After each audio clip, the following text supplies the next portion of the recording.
Hello les Chip Yogi, c'est Sacha, votre prof de yoga. J'espère que vous allez bien et bienvenue dans ce tutoriel très complet dans lequel on va voir ensemble 10 équilibres sur les mains au yoga, enfin un sur la tête et le reste sur les mains. Évidemment, il y en a plein d'autres, on ne peut pas tout voir dans un cours, mais de toute façon, les principes que vous allez apprendre aujourd'hui, vous allez pouvoir aussi les mettre en place dans vos autres postures d'équilibre au yoga. Pour aujourd'hui, on pourra utiliser éventuellement une ou deux briques, c'est pas obligatoire. Je vous recommande également pour certains, enfin non même pour un seul des équilibres, d'avoir un mur, ok, c'est optionnel, c'est pas du tout obligatoire. Et puis voilà quoi, tout simplement. On va donc commencer. Alors il faut savoir qu'avant chaque équilibre qu'on va travailler sur les mains au yoga, il est bien important de bien échauffer ses poignets. Il y a 3 choses à faire pour bien échauffer ses poignets. Il faut à la fois ramener du mouvement, il faut ramener de la mobilité, il faut ramener de la souplesse et il va falloir aussi ramener du renforcement. S'il y a des tensions, on va également ramener de la détente avec des automassages. On va voir tout ça aujourd'hui. C'est un échauffement que vous pouvez faire avant n'importe quelle séance de vinyasa où vous mettez pas mal de poids sur les mains. Et c'est également un échauffement que vous pouvez faire avant chaque travail d'équilibre. Donc pour ça, on va simplement se placer en table pose, la posture de la table. Les index pointent vers l'avant du tapis. Et ici, on va crocheter les orteils, ce qui va permettre d'étirer les poignets et en même temps d'étirer un petit peu les orteils. C'est bonus, c'est cadeau. Et ce qu'on va simplement faire, c'est basculer loin devant. Observez un petit peu comment c'est en termes de sensation. Basculer sur la gauche, toujours sur l'avant. La droite. Est-ce que vous ressentez peut-être des différences? Encore une fois à gauche. Encore une fois à droite. Maintenant, le venez loin derrière. Est-ce que vous sentez peut-être légèrement les orteils qui s'étirent? Et maintenant, de nouveau, loin dehors. Loin derrière, peut-être les orteils qui s'étirent. Et loin dehors. Maintenant, on va venir tourner les doigts pour qu'ils fassent face au bord externe du tapis. Et on va basculer à gauche, à droite. Observez les sensations.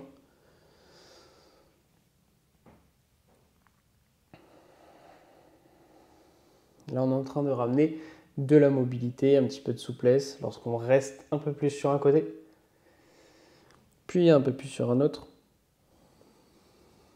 Ok. Maintenant, on va venir détendre les avant-bras. Donc pour ça, vous allez tourner l'avant-bras gauche vers le ciel et mettre le genou gauche au niveau de l'avant-bras et on va venir masser ici la zone. Vous allez voir naturellement, la main peut se fermer. Et on va faire pareil de l'autre côté.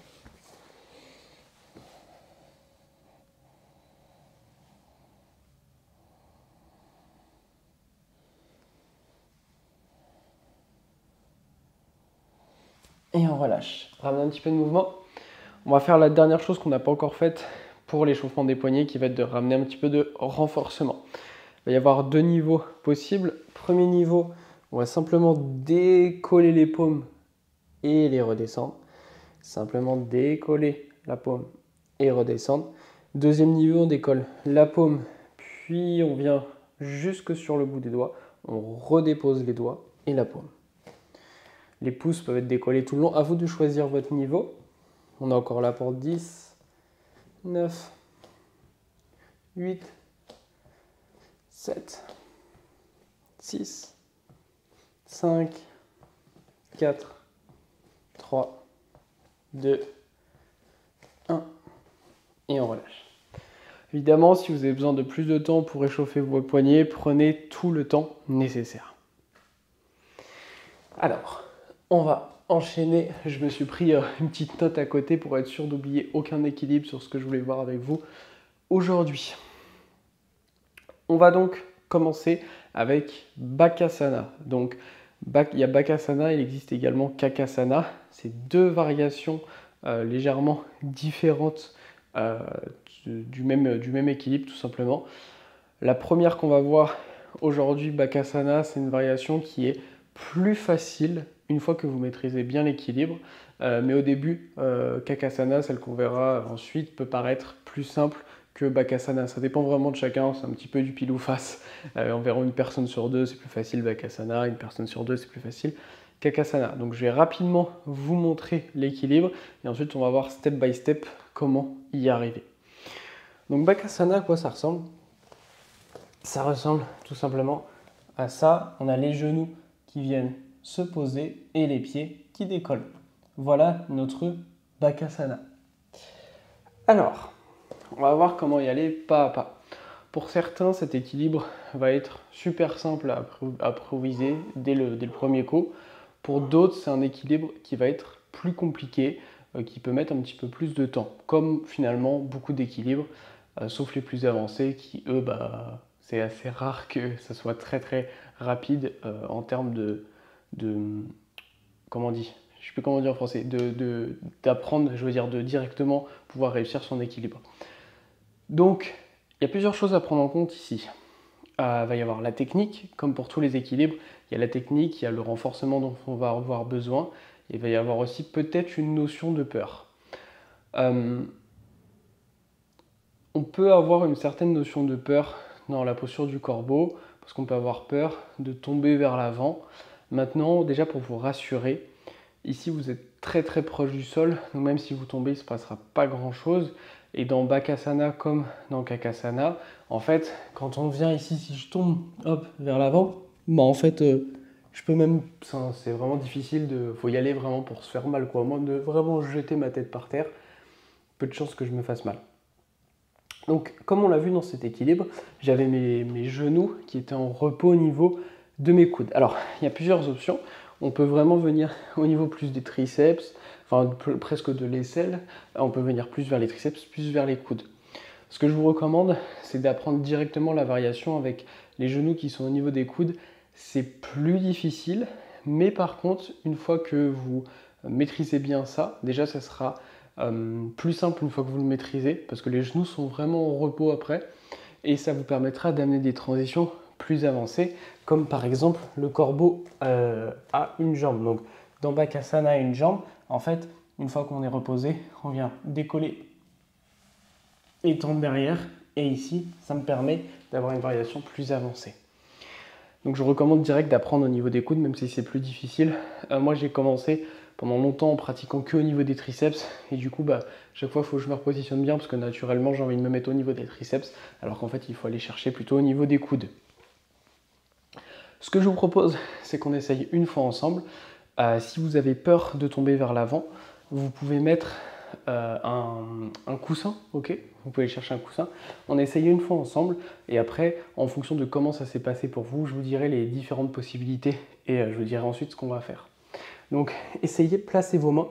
Si vous avez tendance à placer vos genoux un peu trop haut, placez vos mains vraiment un peu loin vers l'avant pour avoir de la place pour que les genoux descendent. Vous rentrez les coudes, donc il faut vraiment que l'œil des coudes veuille se regarder, d'accord? On a vraiment cette rotation qui se fait aussi au niveau des épaules, ok? Donc cette rotation externe au niveau des épaules, et on va venir basculer vers l'avant, essayer de décoller un pied, ou alors si ça va directement les deux. Observez si jamais vous arrivez à décoller ou pas, puis relâchez. Ok, donc là il y a plusieurs cas de figure. Premier cas de figure, vous arrivez à bien décoller, à bien tenir, c'est parfait. Si c'est le cas, on va pouvoir amener une variation plus avancée qui est de passer de Bakasana à Chaturanga. Donc pour ça, en fait, c'est quand on est directement dans la posture, on va jeter les pieds à l'arrière et jeter la poitrine à l'avant, boum, pour arriver dans un Chaturanga. Ça, c'est un truc sur lequel vous pouvez vous entraîner si vous tenez bien. Si vous ne tenez pas très bien, mais vous y arrivez quand même, c'est vraiment un travail du coup de technique et de répétition. Vous pouvez vous filmer, voir à quoi ça ressemble.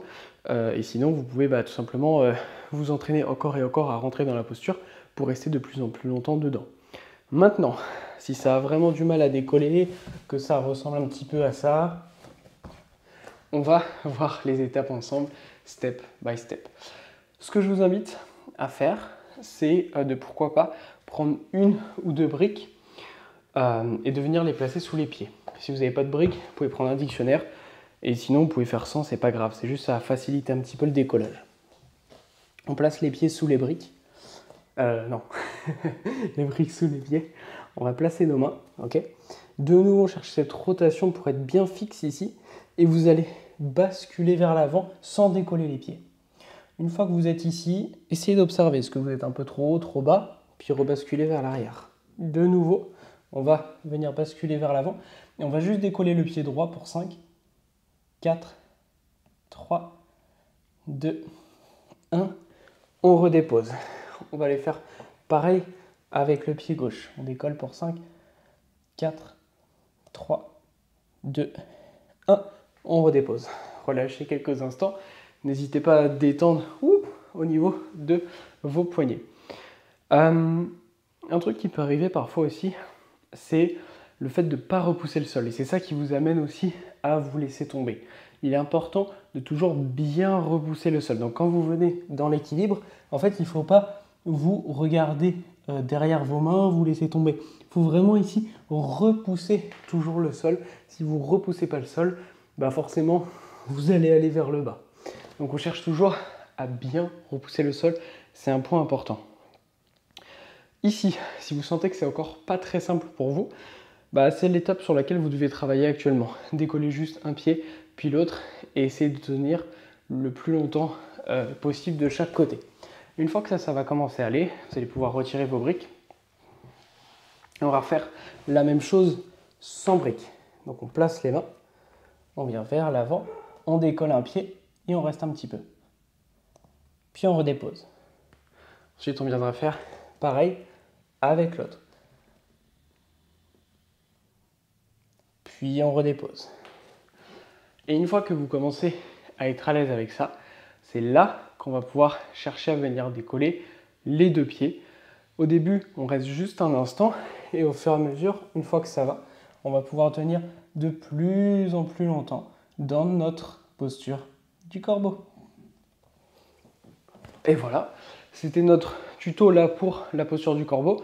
Une fois que ça va, vous avez vu les variantes plus avancées, on peut s'entraîner à sauter en chaturanga et on peut s'entraîner après à venir faire ça à une jambe. Alors attention, si vous avez des leggings, ça peut glisser. Si, comme moi, vous êtes dans un endroit où il fait vraiment chaud, en plus j'ai des lumières, etc., et bah ça peut glisser aussi. Donc c'est pour ça qu'il faut vraiment essayer de trouver l'endroit dans lequel on va être stable. Et c'était tout pour notre tuto de la posture Bakasana. Maintenant, on va pouvoir passer à notre deuxième posture, c'est Kakasana. Alors, Kakasana, ça ressemble beaucoup à la posture qu'on a vue avant, donc Bakasana, dans laquelle on était en repos, les genoux sur les coudes. Kakasana, en fait, on va avoir les genoux à l'extérieur. Alors, c'est une posture qui, en fait, pour moi, me paraissait plus simple au début. Pour vous, c'est peut-être le cas, ou pour vous, ça vous paraîtra peut-être plus difficile. Ça dépend vraiment de chacun. Mais c'est une posture qui, en fait, dans tous les cas, demandera plus à votre corps. Pourquoi? Parce que dans Bakasana, on a vu qu'on était en repos. Ici, on va être vraiment très actif. Parce qu'en fait, dans cette posture-là, j'ai mes genoux qui viennent à l'extérieur. Et du coup, je suis toujours obligé de serrer mes genoux. Parce que si j'arrête de serrer, bah, je relâche et je perds mon équilibre. Donc, il y a un vrai engagement du bas du corps dans cette posture. On va la décrypter ensemble, c'est un petit peu comme Bakasana. Donc pour cette posture, j'ai mes genoux à l'extérieur de mes bras, je viens basculer vers l'avant, je décolle un pied, puis l'autre, et je reste. Et ensuite je relâche. Voilà notre posture Kakasana. C'est globalement les mêmes étapes que pour Bakasana. Si vous avez peur de tomber vers l'avant, on met un coussin, le temps de voir qu'on est confortable. Et ensuite, ce qu'on peut faire, c'est comme pour Bakasana, on va tester ensemble, voir comment vous êtes à l'aise dedans. Donc placez les mains devant vous, venez haut sur les orteils, serrez les cuisses, décollez un pied, et si ça va, on décolle l'autre, et essayez de rester là quelques instants. Et ensuite, on redépose. Maintenant, c'est à vous de faire le bilan, de voir est-ce que ça allait, est-ce que c'était difficile, est-ce que ça tient, est-ce que ça tient pas. Peut-être par rapport à Bakasana, ça tient mieux, peut-être ça tient moins bien. Peu importe. On va refaire le même step. Donc on va pouvoir prendre une ou deux briques ou 0 briques, c'est pas grave. Je vais vous montrer ici comment on fait avec une brique. Donc pour une brique, c'est la même chose que si on a 2 briques, sauf que je mets mes 2 pieds sur la même brique, ça va faire me gagner de la hauteur. faciliter un peu la posture. Je place mes deux mains au sol, mes genoux à l'extérieur. Je viens haut sur les orteils, je bascule vers l'avant, je serre mes cuisses. Je décolle juste le pied droit quelques instants. Je redépose, je reviens vers l'arrière. On va refaire pareil avec l'autre côté. Et on redépose. Relâchez quelques instants. Vous pouvez descendre de la brique si vous perdez votre équilibre. Vous pouvez ramener un petit peu de mobilité, de mouvement, d'étirement au niveau des poignets. N'hésitez pas, si vous avez besoin de mettre pause sur cette vidéo, à le faire. Et maintenant, on va essayer de décoller les deux pieds ensemble si c'est accessible pour vous. Si c'est le cas, on repousse bien le sol, on bascule vers l'avant, on décolle un pied, puis l'autre. On reste quelques instants, ou même plus que quelques instants si ça va. Et ensuite, on va pouvoir redéposer.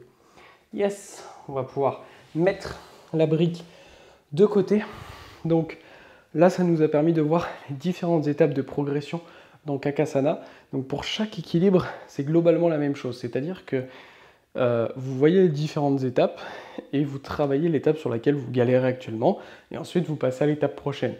C'est pour ça que ça ne prend pas beaucoup de temps en fait dans la pratique de travailler un équilibre, parce qu'on va juste travailler la partie sur laquelle on galère, et ensuite on peut passer à la partie suivante. Et ça ne sert à rien de travailler les fondamentaux beaucoup plus faciles si vous maîtrisez déjà quelque chose de plus avancé. Après, Kakasana, comme pour Bakasana, on peut ramener un Chaturanga. Donc c'est simple, c'est que une fois qu'on est dans la posture, je vais envoyer mes pieds vers l'arrière, ma poitrine vers l'avant pour venir dans mon Chaturanga. Voilà, c'était tout pour notre équilibre Kakasana. On va passer à notre prochain équilibre. On va voir la posture à 8 angles. Alors, la posture à 8 angles, si vous suivez bien ces différentes étapes techniques que je vais vous présenter, la posture ne va pas être trop complexe globalement. Mais il faut bien faire attention aux détails techniques. Ça me fait penser à un de mes élèves qui galérait depuis plusieurs mois sur cette posture. On a juste passé 5 minutes ensemble sur la posture et il l'a passé. Pourquoi? Parce qu'il y avait juste un élément technique, il n'avait pas bien rentré son coude, du coup ça lui faisait perdre de la force. Et on a juste fait boum, et puis c'est bon, ça passait l'équilibre. Donc on va voir déjà à quoi ressemble la posture à 8 angles, et ensuite on va en parler ensemble. La posture à 8 angles, c'est tout simplement celle-ci. Hop, on vient décoller, et ensuite on redescend. Donc cette posture, alors quand je dis qu'elle est relativement simple, c'est qu'elle est relativement simple si vous avez les différents prérequis. C'est-à-dire qu'il faut quand même pouvoir venir mettre son genou à minimum au-dessus du coude. Si vous n'arrivez pas à mettre votre genou au-dessus du coude, cette posture ne sera pas accessible pour vous. C'est juste anatomiquement pas possible. Si vous pouvez mettre le genou carrément au niveau de l'épaule, j'ai pas cette souplesse. Si vous l'avez, ça rendra l'équilibre encore plus facile et vous serez encore plus stable. Donc ça rendra la posture d'autant plus accessible si vous avez cette souplesse-là. Donc pour faire simple, dans cette posture, il va y avoir deux manières de rentrer dedans. Si vous avez plus de force que de souplesse, suivez ce que je fais là en direct avec moi. Faites-le avec moi. Donc vous placez le pied par-dessus la main. Okay. Donc là j'ai mis mon pied, ma jambe droite par-dessus mon bras droit. Je décolle le pied gauche et je croise le pied gauche par-dessus la main droite. Je viens ensuite déposer la main droite au sol, la main gauche au sol. Je ne laisse pas le coude partir sur le côté. Je rentre le coude vers l'intérieur et je vais basculer vers l'avant jusqu'à ce que mes fessiers décollent. Et ensuite, je vais chercher à tendre mes jambes. Et je peux regarder éventuellement vers mes pieds. Et ensuite, on relâche. Ça, c'est l'option si vous avez plus de force que de souplesse. Pourquoi? Parce qu'on a décollé pour ensuite tendre les jambes, chercher un peu plus la souplesse. Maintenant, si vous avez plus de souplesse que de force, faites ça maintenant avec moi. Donc, vous prenez le pied droit, vous le placez le plus haut possible, vous mettez le pied gauche par-dessus, puis d'ici, vous placez les deux mains au sol, rentrez le coude gauche, tendez les jambes, basculez vers l'avant jusqu'à ce que les fessiers décollent. Peut-être qu'on peut regarder vers les pieds, et ensuite, on va pouvoir relâcher, tout simplement. Voilà notre posture à 8 angles. Alors, ce qui est pas mal là, c'est que vous avez fait une tentative avec moi et ça vous permet de voir là où vous galérez en fait. Si déjà, ici, vous avez du mal à mettre les pieds et qu'il y a du mal à aller vers l'avant, c'est que la posture, c'est encore trop tôt pour vous pour la faire. Il manque encore de mobilité au niveau du bas du corps. Si, lorsque vous faites la posture, vous arrivez à décoller, mais, enfin, vous arrivez ici, que vous basculez, mais que, hop, vous avez du mal à tenir, j'entends des fois des personnes dire, c'est parce que j'ai mes fesses qui sont trop grosses ou quoi. Non, ce n'est pas le cas. C'est simplement que vous manquez encore de renforcement ou peut-être que vous n'osez pas vraiment faire la bascule. Faites aussi bien attention à ne pas laisser tomber le coude vers l'extérieur, mais à bien rentrer le coude pour garder cette force. Pour cet équilibre-là, ce qui est intéressant, c'est que ça va permettre d'amener à des transitions assez cool dans d'autres types d'équilibre. Mais il faut toujours penser à rester bien compact, à ne pas laisser tomber la force sur le côté. Je vous montre un petit exemple. La posture à 8 angles, en fait, ça peut vous permettre, donc lorsqu'on va rentrer dans la posture, ici, je peux permettre une transition pour arriver dans la posture de l'éléphant et enchaîner de la posture de 8 angles à la posture de l'éléphant. Ça peut permettre après d'arriver à d'autres équilibres, ce qui rend cette posture vraiment cool. Pareil pour tous les équilibres, l'idéal c'est après de les inclure dans la pratique du yoga. Donc depuis notre posture à 8 angles, on peut tout à fait amener un chaturanga. Donc là j'ai exprès le montrer de l'autre côté, vous pouvez le faire avec moi, avec l'autre jambe. Donc jambe gauche par-dessus le bras gauche, main gauche au sol, pied droit par-dessus, les mains au sol. Et ici, je vais tendre pour ensuite chercher à basculer. Bon, ça glisse, le fait de parler en même temps, c'est pas évident. Hop, on bascule.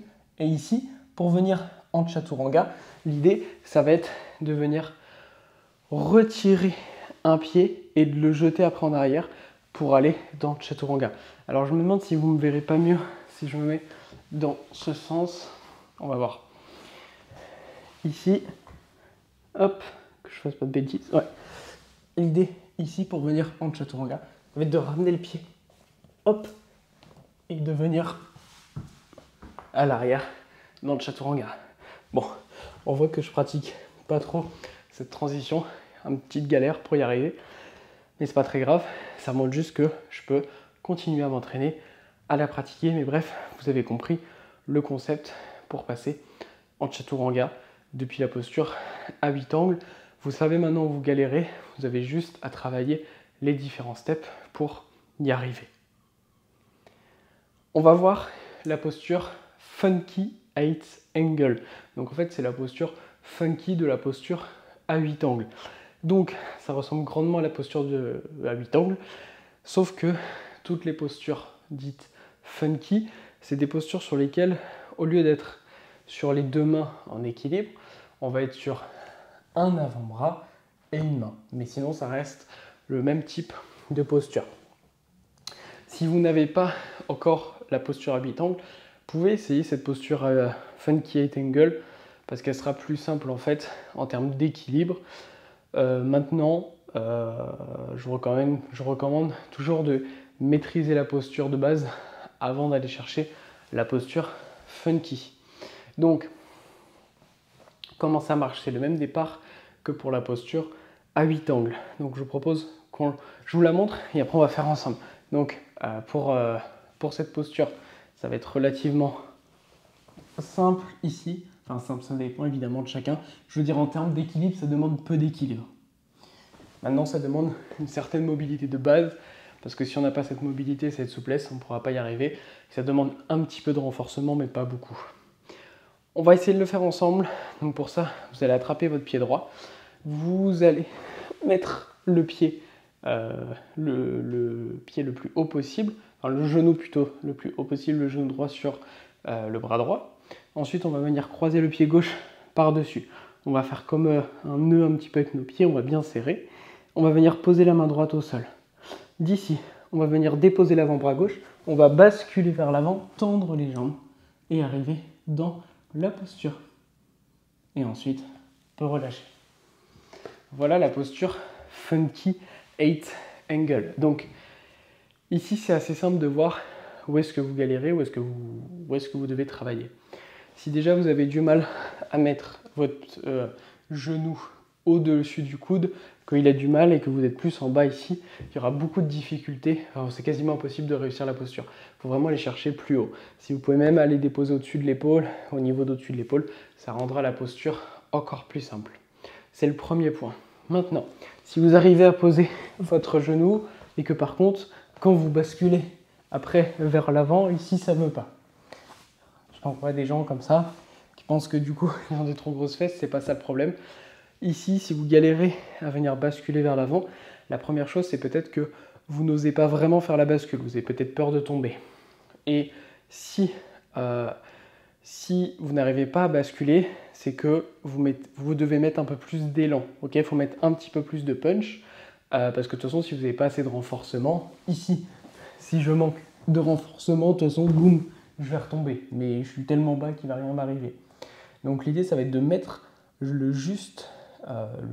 la force nécessaire pour basculer vers l'avant. Une fois qu'on est vers l'avant, avec tout notre avant-bras au sol, ça nous donne beaucoup de stabilité pour juste repousser le sol pour ne pas se laisser tomber.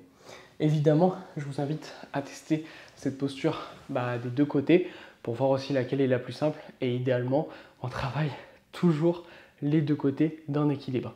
Une fois que vous la maîtrisez bien, vous pouvez même ramener des variations un petit peu cool, comme le fait de ramener les doigts au menton ou le fait d'aller regarder les pieds pour ramener juste un petit peu plus de coolitude à notre équilibre, même si en soi, la base, ça n'est pas le but. On va maintenant passer à l'équilibre suivant. Je vais juste regarder hop, dans ma note. Ok, donc on en a vu 4.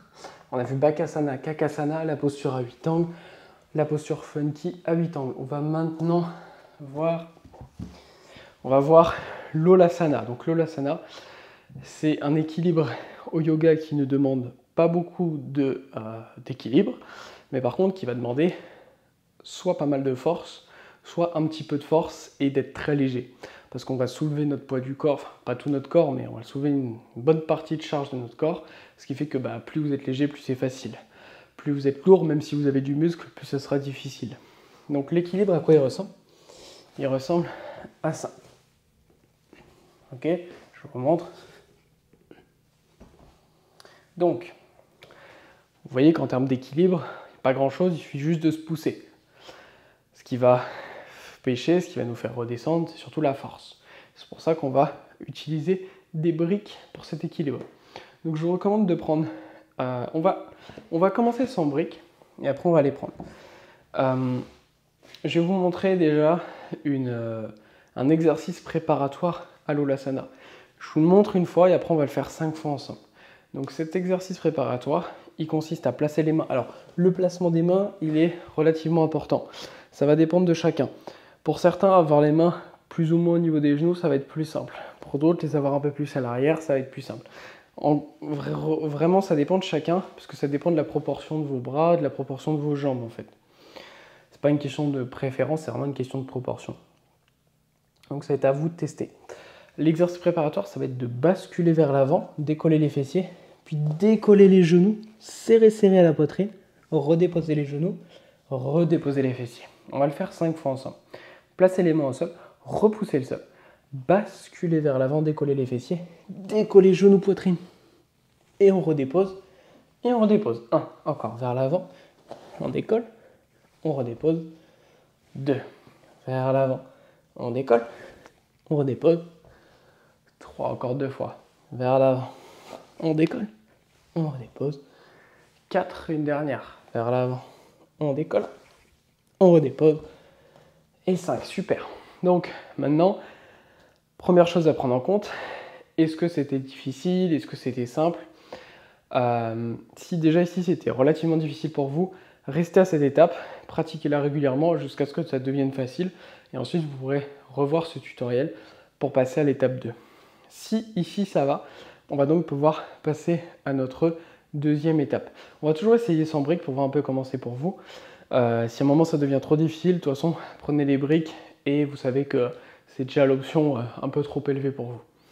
Donc deuxième chose que je vous montre, ça va être de basculer vers l'avant, décoller un genou, redéposer le genou et relâchez. Et on va faire ça des deux côtés. On va faire 2 répétitions de chaque côté. Placez vos mains, repoussez le sol, basculez, décollez un genou et un pied, enfin une jambe quoi. On redépose, on relâche. Pareil de l'autre côté. Basculez, décollez, redéposez, redéposez. Basculez, décollez, redéposez, redéposez. Basculez, décollez, redéposez et redéposez. Ok. Si ça va pour vous, on va pouvoir passer à la prochaine étape. On va faire ce qu'on appelle des Lolasana lift. Alors les Lolasana lift, c'est en fait juste le fait de décoller sans rester dans l'équilibre. Donc je vous montre, l'idée ça va être de venir, on bascule vers l'avant, on engage les abdos et on va venir pousser et redescendre. Ok? Pousser et redescendre. On va essayer de le faire 3 fois ensemble. Posez les mains au sol, repoussez le sol, basculez vers l'avant, décollez, redéposez. Encore 2 fois. Basculez, décollez, redéposez. Une dernière. Basculez, décollez et redéposez. Je pense que j'ai même pas besoin de vous dire redéposer. À mon avis, ça, votre corps décide à votre place de redéposer. Donc là, si là c'était trop difficile pour vous, on reste à cette étape. Si ça va, on va pouvoir passer à la prochaine. Je vous propose qu'on passe à la dernière étape qui est de essayer de rester dans l'équilibre. Et après, on essaiera ça avec des briques parce que ça sera plus simple, ça vous permettra de bien sentir le mouvement. Posez les mains au sol, on va chercher à basculer vers l'avant et décoller. D'accord? Donc posez, basculez, gardez bien les coudes vers l'intérieur et on va chercher comme un élan pour décoller et on redépose. Ok. Normalement, vous devez sentir votre haut du corps, c'est un exercice très efficace aussi pour renforcer le haut du corps. Comme d'habitude, pour tout travail d'équilibre, n'hésitez pas à détendre vos poignets et à les échauffer avant chaque pratique. On va pouvoir maintenant utiliser des briques. Je vous invite à les placer au 2e niveau.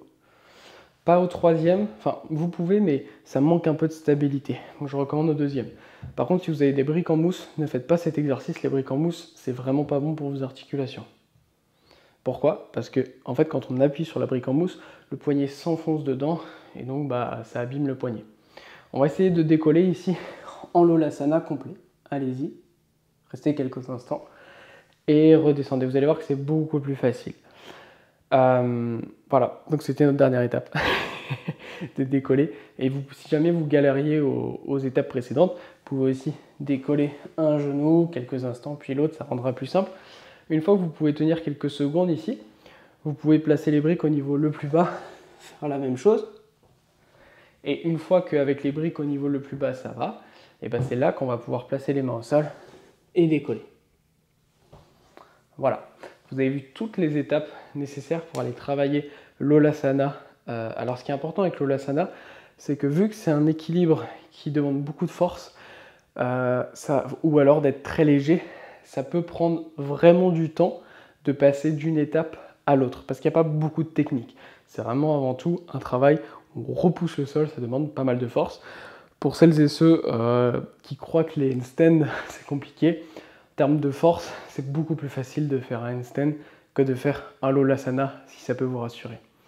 C'était donc tout pour la posture Lolasana. On va pouvoir maintenant passer à la suite. On va voir donc la posture Utplutihi. Alors, la posture Utplutihi, qu'est-ce que c'est? Je vous montre et après on va y aller ensemble, step by step. La posture Utplutihi, c'est tout simplement cette posture-là, où en fait on est en posture du lotus et on décolle en équilibre. Alors, vous l'avez compris, ça demande un certain prérequis, c'est qu'il faut quand même pouvoir arriver en position du lotus. Alors ça ne demande pas un lotus parfait. Je ne pratique pas beaucoup la position du lotus, mais vous pouvez voir que là du coup mon lotus il n'est pas parfait. Je n'ai pas mes pieds qui sont parfaitement remontés, parce que je ne la pratique pas beaucoup, mais ça n'empêche que je peux décoller. D'accord? Donc ça nécessite un lotus, mais pas un lotus complet. Ce qu'on va voir ensemble, ça va être les différentes étapes pour préparer cette posture et comment faire pour quand même essayer de la travailler, même si on n'a pas le lotus. Alors, on va commencer par ouvrir les hanches. Pour ça, on va faire la posture Indulasana. Attrapez votre pied gauche, placez le pied gauche à l'intérieur du coude droit. On va venir faire comme un câlin à la jambe gauche. On va essayer d'être le plus droit, la plus droite possible. Si vous vous voûtez trop, essayez de vous mettre le dos contre un mur. Et on va ramener un petit peu de mouvement avec la jambe gauche ici. On est là pour 10, 9, 8, 7, 6, 5, 4, 3, 2, 1. Et on relâche. On va faire pareil avec l'autre jambe. Et on est parti. On ramène du mouvement. Le but, c'est pas d'aller vite, ça sert à rien, mais de ramener la plus grande amplitude possible. Encore 5, 4, 3, 2, 1. Et on relâche. Ça, c'était pour ouvrir nos hanches. Évidemment, il y a plein d'autres exercices qu'on pourrait faire en préparatoire pour ouvrir les hanches. Si déjà cet exercice il était compliqué pour vous, Uplotihi, ça va être très complexe. Maintenant, on va quand même voir comment y arriver pas à pas. Donc, il va y avoir une option, ça va être de décoller, mais pas en position du lotus, mais simplement en tailleur. Donc, vous allez essayer de le faire avec moi. Placez-vous en tailleur et vous allez placer les mains de chaque côté. Alors, ça dépend de vos proportions. Peut-être que pour certains, ce sera plus facile, les mains un peu plus devant, pour d'autres, les mains un peu plus derrière. Ça dépend vraiment de chacun. Et ce qu'on va faire, c'est en fait basculer, lever les pieds, basculer nos genoux vers l'arrière, basculer vraiment même notre buste légèrement vers l'arrière pour comme prendre un élan et venir se redresser. Ok? Donc allez-y, on va le faire ensemble. Basculer vers l'arrière et chercher à décoller quelques instants et on redépose. Alors, là, le fait de décoller en tailleur, c'est beaucoup plus difficile que si vous décollez en lotus. Pourquoi? Dans tout équilibre, plus on est compact, plus c'est facile. Plus on va créer de la distance, plus ça va être difficile en termes de force. Donc là, le fait qu'on soit en tailleur, c'est pas du tout pareil que si on est en lotus où vraiment notre corps est plus compact et c'est plus facile à soulever. Donc une fois que vous maîtriserez le lotus, si vous ne le maîtrisez pas encore, ce sera beaucoup plus facile pour vous cet équilibre. Je propose qu'on essaye avec des briques. Pour ça, on va mettre les briques de chaque côté au niveau 2. Pareil, on se met dans une position, une forme de tailleur, attention à être bien stable, et on va chercher à décoller et à redéposer. Alors attention, si vous avez des briques en mousse, on ne fait pas avec les briques en mousse, parce que les briques en mousse, ça abîme les poignets. Donc vous avez pu voir ce que ça donne là avec les briques, vous avez pu vous rendre compte que normalement c'est plus facile. On peut essayer aussi avec les briques au niveau 1, si avec les briques au niveau 2 ça allait, sinon on reste au niveau 2, on réessaye, on bascule légèrement vers l'arrière, serrer les abdos, basculer vers l'avant et décoller. Et on redépose. Si vous arrivez à faire une forme de... Alors non, on va passer par une étape intermédiaire. Si vous n'avez pas votre lotus, mais vous avez un demi-lotus, bah, essayez aussi avec le demi-lotus. Que ce soit avec des briques ou non, ça sera dans tous les cas un peu plus facile. Mais c'est quand même toujours plus dur que le lotus. Et si vous avez votre lotus, bah, vous pouvez chercher votre lotus complet. C'est la même chose, on bascule vers l'arrière, on peut utiliser les briques. Et on vient décoller. Et avec le lotus, c'est beaucoup plus facile de rentrer dans cet équilibre. C'était donc notre tuto pour la posture Uplotihi. On va donc maintenant, les yogis, passer à notre prochaine posture. Ok, donc maintenant on va voir la position Ekapada Kundinasana 2. Ekapada, Eka ça veut dire 1, Pada ça veut dire jambe. Donc c'est la posture, dès que vous avez un Ekapada quelque chose, c'est toujours la position où on est à une jambe. Donc je vous montre la posture et ensuite on va la décrypter ensemble. Donc Ekapada, c'est ça. Attendez, je vais vous la refaire un petit peu plus proprement. Voilà notre posture Ekapada 2. Il y a aussi un Ekapada 1, mais là on voit Ekapada 2. Alors, pour cette posture-là, ça va nécessiter, je dirais un petit peu comme Bakasana, ça va être aussi pas mal de répétitions. N'hésitez pas, pendant que je vous parle, à venir détendre, ramener du mouvement dans vos poignets. Donc ça va nécessiter un petit peu de répétition et ça va nécessiter aussi la bonne manière pour pouvoir entrer. Donc pour qu'on la prépare ensemble, déjà, on va passer par quelques petits trucs préparatoires. Placez-vous dans un chien tête en bas. Faites pas trop attention à quoi ressemble votre chien tête en bas là. Le but c'est juste de partir d'une forme un petit peu de chien tête en bas. Ramenez le genou gauche vers le coude gauche et touchez le coude gauche. Puis redéposez le pied gauche à l'arrière. Chien tête en bas. Encore. Genou gauche, coude gauche, à l'arrière. Encore une dernière fois. Genou gauche, coude gauche, à l'arrière. Et on relâche. Si déjà vous n'arrivez pas à venir toucher le genou avec le coude de manière relativement aisée, la suite va être compliquée. Si c'est compliqué déjà pour vous, je vous recommande de travailler votre ouverture de hanche et votre sangle abdominale.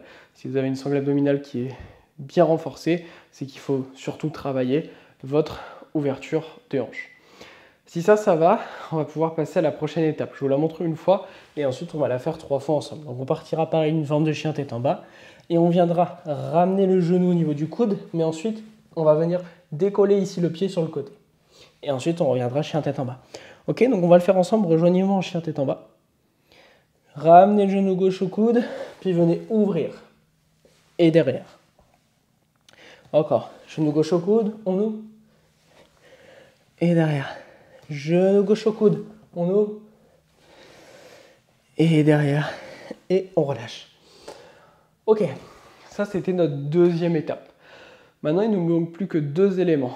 Il ne manque plus que l'élément de tendre la jambe et l'élément de décoller le pied derrière. Il y a plusieurs manières avec lesquelles on va pouvoir travailler ça. Je vous propose que d'abord on s'entraîne à décoller le pied derrière.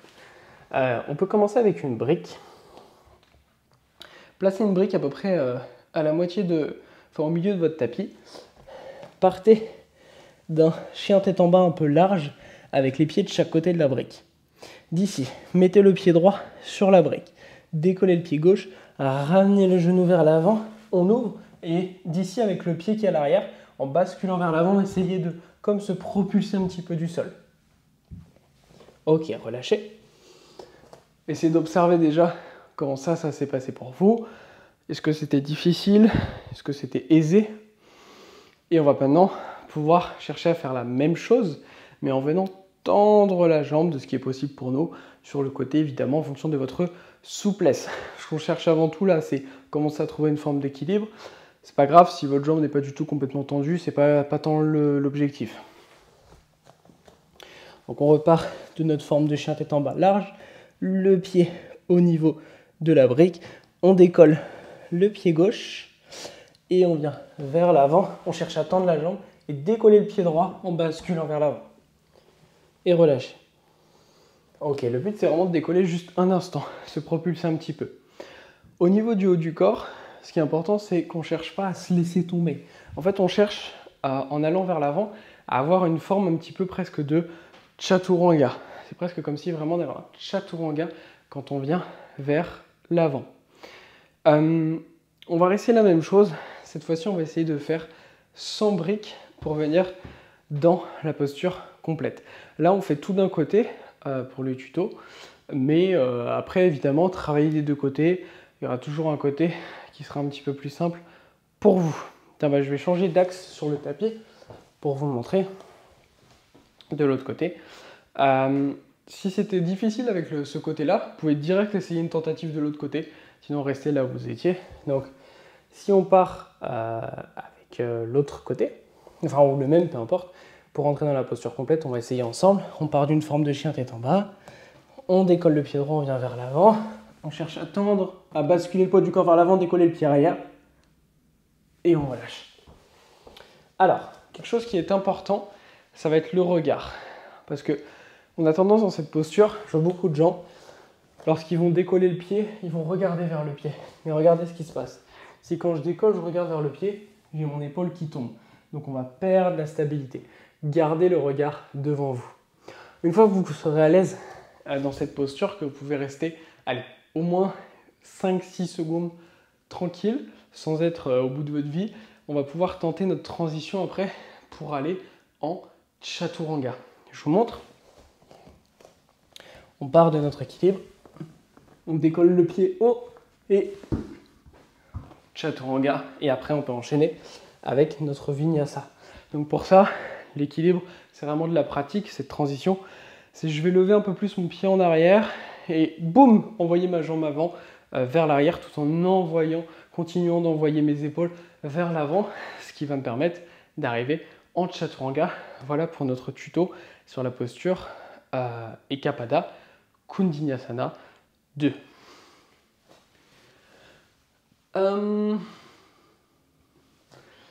Ok, on va voir la posture ensemble du corbeau twisté. Alors déjà, on va voir qu'est-ce que le corbeau twisté. Après, on va y aller step by step. Si vous ne maîtrisez pas encore la posture du corbeau, que ce soit Bakasana et ou Kakasana, je vous recommande de commencer par Bakasana, mon tuto sur Bakasana et mon tuto sur Kakasana. Donc la posture du corbeau twisté, je vous la montre. Voilà mon corbeau twisté. Donc, ce qui est vachement cool avec le corbeau twisté, c'est qu'on peut après ramener plein de variations. Donc, depuis mon corbeau twisté, ici je vais pouvoir tendre les jambes, je vais pouvoir tendre une jambe devant, une jambe derrière. Il y a plein de choses qu'on peut faire. Pour rentrer dans cette posture, il y a 2 placements différents possibles. Je vais vous en montrer. Je vais vous expliquer les deux, mais moi j'en pratique qu'un seul parce que l'autre je trouve beaucoup plus difficile. Donc pour moi ça ne sert à rien de l'apprendre, mais peut-être qu'il sera plus simple pour vous. Donc je vais vous le partager quand même, mais on ne va pas le pratiquer ensemble. Alors, comme pour les postures du corbeau plus standard, on peut utiliser des briques pour se surélever. Cette torsion, ça va nécessiter, enfin justement cet équilibre, ça va nécessiter une bonne torsion. C'est-à-dire que si vous êtes incapable d'avoir une torsion ici, bah, vous ne pourrez pas rentrer dans l'équilibre. Okay, ça ne demande pas énormément de force, mais ça demande une certaine technique. Donc, on va essayer ensemble une première fois et ça va vous permettre de décrypter après où c'est compliqué pour vous. Donc l'idée, ça va être de directement commencer sur les orteils. Okay, on va... alors, si vous basculez vers la gauche, posez la main gauche au sol. Si vous basculez vers la droite, posez la main droite au sol. Moi, je vais vous guider là sur le côté gauche, mais faites les deux côtés chez vous. Si vous êtes comme moi du côté gauche, vous allez poser la main gauche relativement loin sur la gauche. Okay, d'ici, vous allez lever la main droite, vous pouvez même descendre un petit peu les genoux et on va vraiment créer de l'espace en allant vers la gauche. On peut même attraper en gros un petit peu son ventre et la peau du ventre pour basculer vers la gauche. Ensuite, on va déposer la main droite au sol. Alors, on ne va pas la déposer complètement, sauf si vous êtes relativement bien souple, parce qu'on va la déposer complètement lorsqu'on va rentrer dans l'équilibre. D'ici, ce qu'on va chercher à faire, c'est placer le coude quelque part entre le genou et la hanche. Donc moi, je vais essayer, plus je le place vers la fesse, vers la hanche, plus je suis stable dans mon équilibre. Peut-être que si vous le placez plus là et que vous placez le coude gauche au niveau de la fesse, ça vous donne 2 points d'équilibre. Donc pour certaines personnes, c'est plus simple. Mais si vous avez des épaules un petit peu larges, ça ne sera pas évident. Donc il vaut mieux chercher un twist plus important. On va donc déposer la main, venir haut sur les orteils, basculer vers l'avant, décoller le pied du dessus. Si ça va, on peut décoller le pied du dessous et surtout on repousse le sol. Et on peut redescendre. Voilà pour notre corbeau twisté. Donc ici, si déjà vous n'arriviez pas bien à twister, bah, va falloir travailler vos torsions. Et c'est seulement une fois que vous maîtriserez mieux vos torsions que vous pourrez y aller. Si vous arrivez à avoir une bonne torsion mais que vous avez du mal à décoller, c'est essayer de mettre un petit peu plus d'impulsion vers l'avant. Vous pouvez mettre sur le sol un coussin si vous avez peur de tomber. Et le coude le coude de la main qui est à l'extérieur, on ne le laisse pas partir sur le côté. Vraiment, on rentre l'œil du coude vers l'intérieur pour avoir plus de stabilité. Donc je vous remonte une fois et après vous pourrez continuer à pratiquer chez vous des deux côtés. On lève la main, on vient créer une torsion plus importante. On vient sur les orteils et on bascule vers l'avant. Et on décolle un pied, puis l'autre. Et ensuite on redépose. Et une fois que vous serez relativement à l'aise dans cet équilibre en torsion, vous pourrez chercher à ramener des variations, comme par exemple venir tendre les jambes. Évidemment, comme toute posture de yoga qui est un petit peu avancée, quand ça nécessite d'avoir plusieurs compétences en gros, donc avoir une torsion correcte, avoir un certain renforcement, bah, s'il y a un des trucs qui vraiment pêche de manière importante, ça va être très difficile de compenser ça. Donc, remarquez pour chaque équilibre où est-ce que vous galérez, et c'est ce qui vous permettra d'avoir, on va dire, le savoir quel travail il faut faire pour y arriver et passer à la suite. C'était tout pour notre corbeau twisté. On va passer au prochain équilibre, les yogis. Il nous en reste deux. Il nous reste le handstand et Shirshasana, l'équilibre sur la tête. Donc, hop, juste bien remettre mon t-shirt pour le prochain équilibre. Repousser mes briques. Alors pour le prochain équilibre, si vous voulez un mur, vous pouvez en prendre un. Le but, ça va être surtout de comprendre le concept du handstand. Donc on va voir rapide tutoriel sur le handstand. Il y en a un qui est plus complet sur ma chaîne YouTube en entier. Vous pouvez chercher Sacha Yoga tuto de handstand. Mais là, je vais chercher vraiment à vous donner quelques tips pour vraiment comprendre comment est la posture, comment la travailler. Et après, pour les élèves que j'ai en suivi sur le handstand, il y a plus de 2 heures de théorie parce que c'est un équilibre qui va nécessiter quand même pas mal de connaissances si on veut rapidement progresser. Il n'y a rien de très compliqué, hein, mais il faut juste apprendre les connaissances nécessaires. Donc, le handstand, déjà il y a des erreurs que je vois très régulièrement qui font que plein d'élèves et profs de yoga n'y arrivent pas. La première des erreurs que je vois régulièrement dans le handstand, c'est le fait de placer ses mains au hasard et de faire ici une sorte de kick en espérant qu'un jour ça va décoller et que peut-être un jour vous allez y arriver. Or, ça ne marche pas comme ça. Une autre erreur, est-ce que vous voyez le mur là? Ouais, je crois que vous voyez le mur. Une autre erreur que je vois régulièrement, c'est des personnes se mettre devant un mur et essayer plus ou moins de faire la même chose, ou alors lorsqu'elles arrivent à toucher le mur, l'erreur que font ces personnes, c'est qu'elles enlèvent un pied et puis elles espèrent qu'un jour ça va bien tenir. Et puis même si un jour ça tient bien, en fait, elles s'entraînent jamais sans le mur réellement, ce qui fait qu'elles vont jamais y arriver. Donc, pour réussir le handstand, qu'est-ce qu'il faut comprendre? Déjà, il faut comprendre que le handstand va nécessiter un vrai travail technique. C'est avant tout un travail technique, c'est également un travail psychologique. Psychologique parce que si vous avez peur, il faut enlever cette peur. Cette peur, comment on va l'enlever? On va l'enlever tout simplement en apprenant à tomber. Pour faire simple, pour apprendre à tomber, il y a un exercice extrêmement simple à faire. Ça va être d'apprendre à retomber sur le côté en y allant très progressivement. Donc en fait, on va placer nos mains et ici, imaginons que je veux m'entraîner à retomber sur mon côté gauche. Et je vais venir faire un tout petit saut sur le côté gauche et enlever ma main gauche. On va faire ça plusieurs fois. Vous pouvez essayer à la maison. Hop, un petit saut sur la gauche et je retire ma main. Une fois que vous êtes à l'aise avec ce tout petit saut, on va pouvoir chercher à faire un saut légèrement plus grand. Donc hop, un tout petit peu plus d'amplitude. Et au fur et à mesure, on va monter l'amplitude jusqu'à pouvoir, à la fin, s'entraîner lorsqu'on est dans un réel handstand à tomber en toute sécurité. C'est-à-dire que ici, si je viens rentrer dans mon handstand et que je tombe, hop, je tombe en fait en toute sécurité sur mon côté. Donc moi, quand j'ai commencé à faire le handstand, j'avais peur de faire mes handstands et le fait de, à chaque session, m'entraîner à tomber, au bout d'un moment, en fait, on se rend compte que, en fait, on tombe, mais c'est pas du tout quelque chose qui fait peur, il va rien nous arriver et du coup, on va pouvoir facilement enlever cette peur du handstand. Donc ça, c'est un élément clé. Ensuite, il va y avoir le positionnement. Donc pour faire simple, il y a 2 manières avec lesquelles on va pouvoir se positionner en handstand. En termes de placement des mains, parce qu'après les entrées dans le handstand, il y en a plein possibles.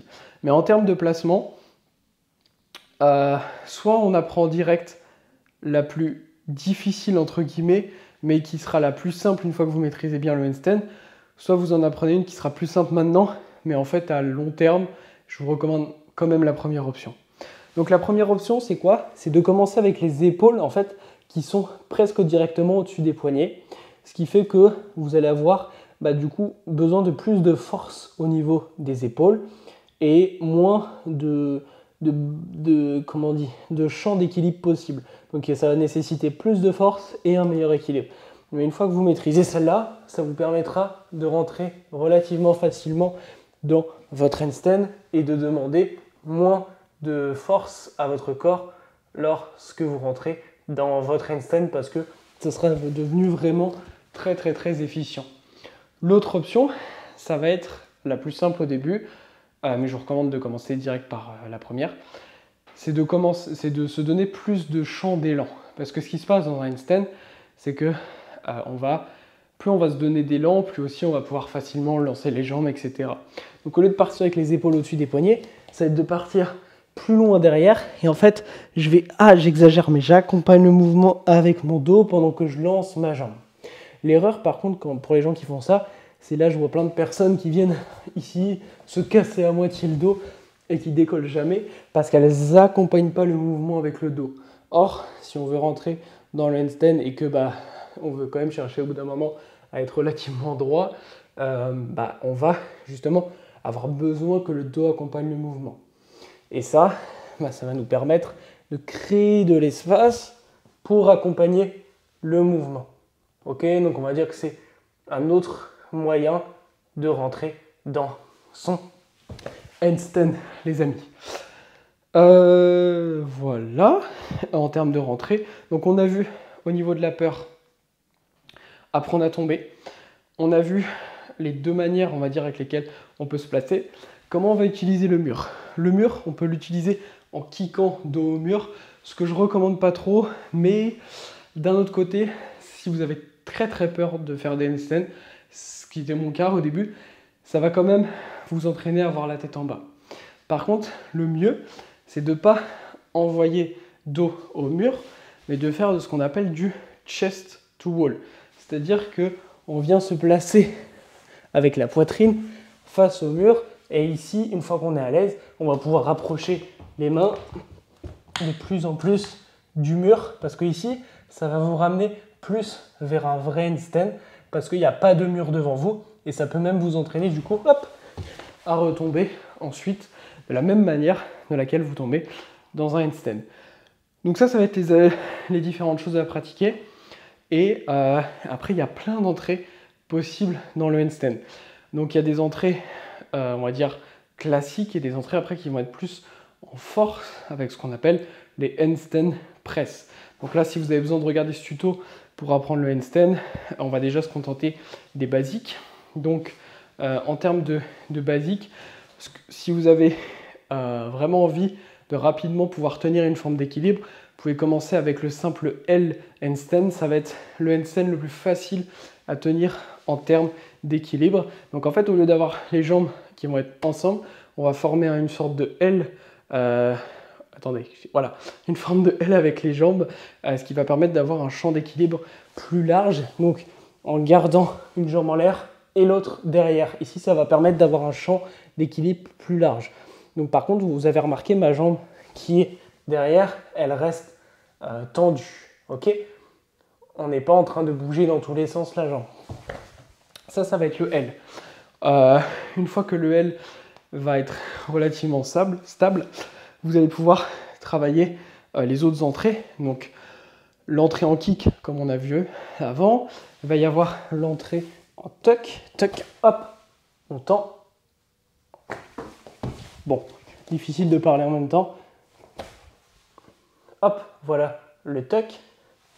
Ok, on ramène les genoux ensemble. Pareil, ça c'est ce handstand là. Une fois que vous le maîtrisez, il peut paraître difficile au début, mais il va vous permettre d'avoir une pratique beaucoup plus efficiente. Très important. Ensuite, il y a le straddle. Est-ce que j'ai assez de place? Ouais, ça devrait aller. Ouais. Le straddle, c'est quoi?